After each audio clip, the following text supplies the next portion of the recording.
Good morning, all of you. Today we are going to start a new topic in chapter number 2 and that is investment in human resource. आज की इस video में हम देखने वाले हैं कि हम ह्यूमन रिसोर्स में किस तरह से इन्वेस्टमेंट करते हैं और उसकी क्या इंपॉर्टेंस होती है। तो आइए स्टार्ट करते हैं आज का टॉपिक। सबसे पहले हम देखते हैं इन्वेस्टमेंट का मीनिंग क्या होता है। इन्वेस्टमेंट को हिंदी में कहते हैं निवेश करना, और दूसरी तरफ होता है आपका एक एक्सपेंस। एक्सपेंस माने होता है खर्चा। तो सबसे पहले हम देखते हैं एक्सपेंस में और इन्वेस्टमेंट में क्या डिफरेंस है। देखिए, सपोज किसी पर्सन ने एक प्लॉट खरीदा और वो 10 लाख का खरीदा, तो उसने क्या बोला कि मैंने 10 लाख रुपीज़ जो थे खर्च कर दिए, है ना। तो ये क्या हो गया, एक्सपेंडिचर हो गया। दूसरी तरफ एक इंसान ने प्लॉट खरीदा, उसने भी 10 लाख खर्च किए, लेकिन उसने अपने माइंड को समझाया। क्या बोला उसने, मैंने 10 लाख जो खर्च किए हैं आज के टाइम में, तो फ्यूचर में मुझे 10 लाख की डबल ट्रिपल या 4 टाइम्स मिलेगा।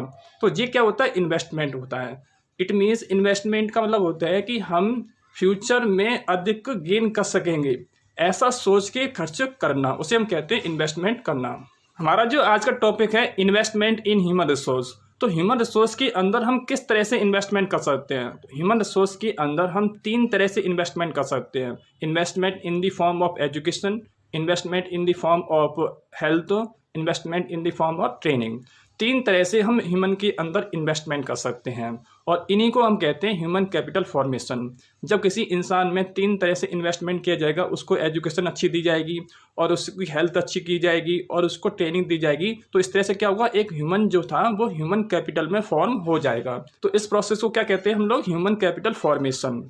ह्यूमन रिसोर्स के अंदर इन्वेस्टमेंट करना, ये चीज़ उसी तरह से सेम है जैसे हम फिजिकल कैपिटल के अंदर इन्वेस्टमेंट करते हैं। किसी पर्सन ने फिजिकल कैपिटल के अंदर इन्वेस्टमेंट किया, उसने कोई प्लॉट खरीदा, उसने कोई शेयर्स खरीदे, तो उसने क्या सोच कर खरीदे थे कि फ्यूचर में मुझे इसका डबल ट्रिपल मिलेगा।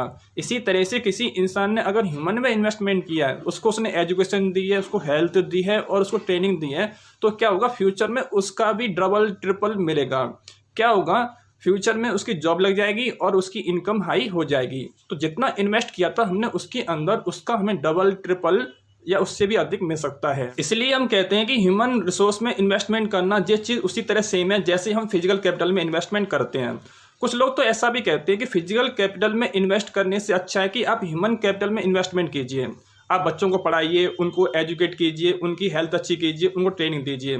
तो जितना आपने कोई सपोज प्लॉट परचेज किया था और फ्यूचर में आपको उसका डबल मिला, है ना, लेकिन अगर हमने बच्चों को पढ़ा दिया तो हो सकता है कि हमें उसका ट्रिपल भी मिल सकता है, उसका 4 टाइम्स भी मिल सकता है। यहाँ पर हम देख सकते हैं कि अगर हम फिजिकल कैपिटल की बजाय ह्यूमन रिसोर्स में इन्वेस्टमेंट करें तो उसका हमें ज़्यादा बेनिफिट मिल सकता है। इसी तरह से अगर हमने किसी चाइल्ड के अंदर इन्वेस्टमेंट कर दिया, किसी बच्चे के अंदर हमने इन्वेस्टमेंट कर दिया in the form of education, health और ट्रेनिंग, हमने किसी बच्चे को अच्छी एजुकेशन दे दी, अच्छी हमने उसकी हेल्थ कर दी और हमने उसको अच्छी सी ट्रेनिंग दे दी, तो इसका भी फ्यूचर में हमें डबल ट्रिपल मिल सकता है। यानी कि जितना हमने इन्वेस्टमेंट किया था बच्चे के अंदर, उसका हमें कई गुना अधिक मिल सकता है। क्या होगा, उस बच्चे की जॉब लग जाएगी और वो उससे अधिक कमा सकता है जितना आपने इन्वेस्टमेंट किया था। जो पेरेंट्स एजुकेटेड होते हैं वो एजुकेशन की इंपॉर्टेंस समझते हैं, इसीलिए वो अपने बच्चों में इन्वेस्टमेंट करते हैं, वो बच्चों को ज़्यादा पढ़ाते हैं, ज़्यादा पैसा खर्च करते हैं बच्चों की एजुकेशन के लिए। इसी तरह से वो पेरेंट्स जो है अपने बच्चों की हेल्थ के बारे में ज़्यादा कॉन्शियस होते हैं, वो उन्हें बैलेंस डाइट देते हैं। तो इससे क्या होता है, उनकी हेल्थ भी अच्छी हो जाती है।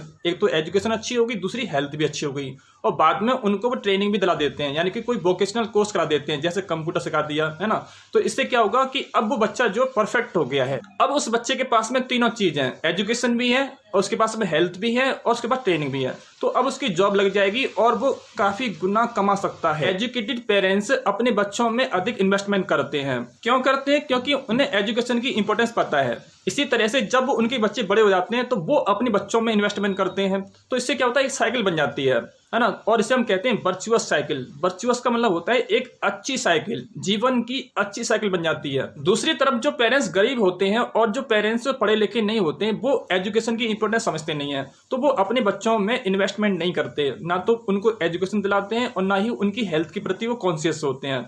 तो क्या होता है, जब उनके बच्चे बड़े होते हैं तो वो अपने बच्चों का भी ध्यान नहीं रखते हैं, तो इससे एक रिवर्स साइकिल क्रिएट हो जाती है, उसे हम कहते हैं विशियस साइकिल। बच्चों में इन्वेस्टमेंट करने का क्या बेनिफिट हो सकता है, इसे हम 2 स्टोरी के माध्यम से समझ सकते हैं। आपकी एनसीईआरटी बुक में 2 स्टोरी दे रखी है। एक बच्चा था जिसका नाम था शकल, उसके पेरेंट्स गरीब थे, फादर जो थे एक खेत में काम करते थे, लेकिन उनकी जो पेरेंट्स थे वो एजुकेशन की इंपॉर्टेंस समझते थे। उन्होंने अपने बच्चे को पढ़ाया और बाद में उन्होंने बच्चे को ट्रेनिंग भी दिलाई। उन्होंने कंप्यूटर कोर्स उसे कराया। ट्रेनिंग किसकी थी? कंप्यूटर की। तो बाद में क्या होता है, उसकी जॉब लग जाती है और वो अच्छी इनकम कमाता है। दूसरी तरफ एक बच्चा था जिसका नाम था बिलास। दोनों एक ही गांव में रहते हैं, लेकिन डिफरेंस क्या दोनों फैमिली के अंदर? बिलास की फैमिली जो थी वो भी गरीब थी, उसके फादर जो थे वो एक्सपायर हो चुके थे, उसकी जो माँ थी वो फिश बेचती थी, मछली बेचकर अपना गुजारा करती थी। तो उनके पास में इतने पैसे नहीं होते थे कि वो अपने बच्चे को पढ़ा सकें। दूसरा, उसकी माँ बीमार रहती थी और बिलास भी बीमार रहता था। तो यहाँ पर क्या होता है, जब बिलास बड़ा हुआ तो उसकी कोई जॉब नहीं लगती है, वो गरीब का गरीब रहता है। दूसरी तरफ जो आपने शकल का एग्जांपल देखा था उसमें पर्सन की जॉब लग गई थी। इन दोनों कहानी से प्रूव होता है कि अगर किसी बच्चे की एजुकेशन अच्छी होगी, हेल्थ अच्छी होगी, तो उसको फ्यूचर में अधिक रिटर्न होगा।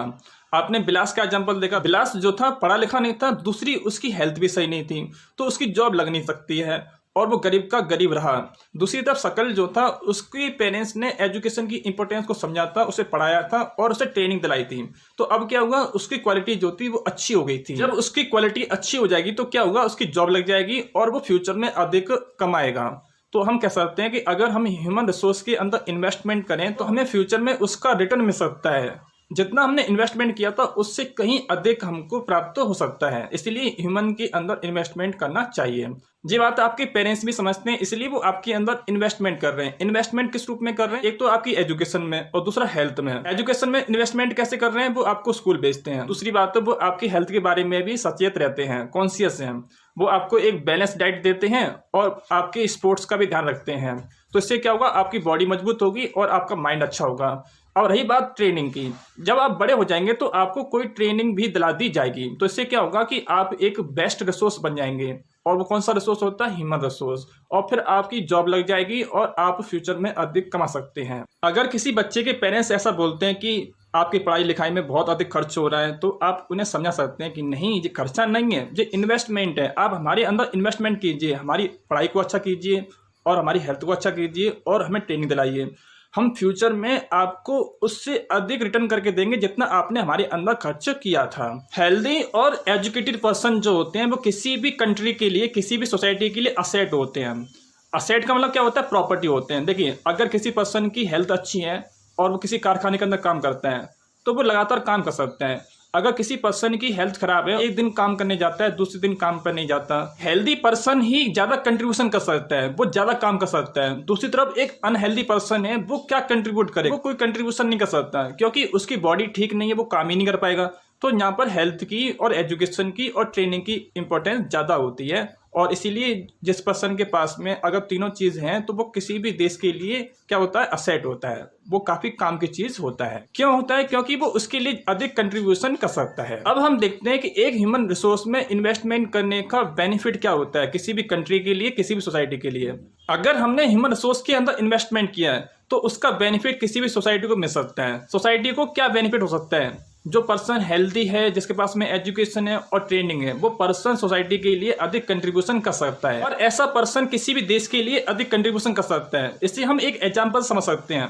आपने जापान का नाम सुना होगा। जापान एक छोटा सा कंट्री है और इसके पास में रिसोर्स भी कम है, लेकिन फिर भी ये एडवांस है। तो एडवांस क्यों है? क्योंकि इसने अपने सिटीजन के अंदर इन्वेस्टमेंट किया, उनको एजुकेशन दी, उनकी हेल्थ अच्छी की और उनको ट्रेनिंग दी। जब तीनों चीज उनको जब देंगे तो वो क्या बन गए? एक ह्यूमन रिसोर्स बन गए। वो लोग अपने रिसोर्सेज का बहुत बेस्ट तरीके से इस्तेमाल करते हैं। जब उनके पास में एजुकेशन होगी, हेल्थ अच्छी है और ट्रेनिंग है, तो क्या होगा? वो लोग अधिक से अधिक काम कर सकते हैं। क्यों? उनके पास में क्या? हेल्थ अच्छी है, उनके पास ट्रेनिंग भी है और उनके पास में एजुकेशन भी है। तो इससे क्या होगा कि उनका माइंड अधिक डेवलप है। तो क्या होगा कि वो लोग नई नई टेक्नोलॉजी बना सकते हैं। तो इन सब चीजों से उन्होंने अपने देश को एक डेवलप कंट्री बना दिया। अब हम बात करते हैं इंडिया की। इंडिया के अंदर जो लार्ज पॉपुलेशन है उसको हम लायबिलिटी मानते थे, उसको हम असेट नहीं मानते थे, क्योंकि जितनी बड़ी पॉपुलेशन होती है उतना ही अधिक खर्चा होता है। ज्यादा पॉपुलेशन का मतलब है कि हमें उसकी फूड के लिए, उसके कपड़े के लिए, घर के लिए, पढ़ाई लिखाई के लिए और उसकी हेल्थ के लिए अधिक से अधिक खर्च करना पड़ेगा। तो जब हम इन सब चीजों में खर्च करेंगे तो हमारा देश डेवलप कैसे होगा, है ना? तो इंडिया के अंदर जो लार्ज पॉपुलेशन थी उसको हम लायबिलिटी मानते थे, एक बोझ मानते थे। लेकिन अब जो टाइम है वो चेंज हो गया है, वो उसको लायबिलिटी नहीं मानता बल्कि उसे असेट मानता है। तो इंडिया के अंदर जो लार्ज पॉपुलेशन है उसे हम असेट में कन्वर्ट कर सकते हैं, यानी कि उसे भी हम काम की चीज़ बना सकते हैं। और काम की चीज़ हम कैसे बना सकते हैं? जब हम उसके अंदर इन्वेस्टमेंट करेंगे, जब हम उसको एजुकेशन देंगे, जब हम उसको हेल्थ देंगे और जब हम उसको ट्रेनिंग देंगे, तो इंडिया की जो पॉपुलेशन थी वो एक प्रोडक्टिव असेट में कन्वर्ट हो जाएगी। आपने ग्रीन रिवोल्यूशन के बारे में पढ़ा होगा, तो उसमें आपने देखा कि कैसे साइंटिस्ट लोगों ने नई नई टेक्निक डेवलप करनी थी और हमारे देश में इतनी ज़्यादा प्रोग्रेस हुई। तो ये भी इसका एग्जाम्पल है। अगर हम बच्चों को पढ़ाते हैं, अगर हम उसे ट्रेनिंग देते हैं, अगर हम उसकी हेल्थ अच्छी करते हैं, तो उसका अच्छा बेनिफिट सामने आ सकता है। तो आज के इस वीडियो में आपने देखा कि हम ह्यूमन बीइंग के अंदर किस तरह से इन्वेस्टमेंट करते हैं। तो हम 3 तरह से करते हैं, in the form of education, in the form of health and in the form of training. 3 तरह से हम ह्यूमन रिसोर्स के अंदर इन्वेस्टमेंट करते हैं। दूसरी बात है, आपने ह्यूमन रिसोर्स के अंदर इन्वेस्टमेंट करने की क्या इंपॉर्टेंस थी, इसको भी देखा। अगर हम ह्यूमन रिसोर्स के अंदर इन्वेस्टमेंट करते हैं तो हमें उसका फ्यूचर में अधिक रिटर्न होकर मिलता है। जिस तरह से फिजिकल कैपिटल में इन्वेस्ट करने से हमें फ्यूचर में अधिक रिटर्न मिलता है, उसी तरह से अगर हम ह्यूमन में इन्वेस्टमेंट करें तो हमें भी उसका फ्यूचर में रिटर्न होकर मिल सकता है। आई होप आपको आज का टॉपिक समझ में आ गया होगा। आज के इस वीडियो में सिर्फ इतना ही। Thank you.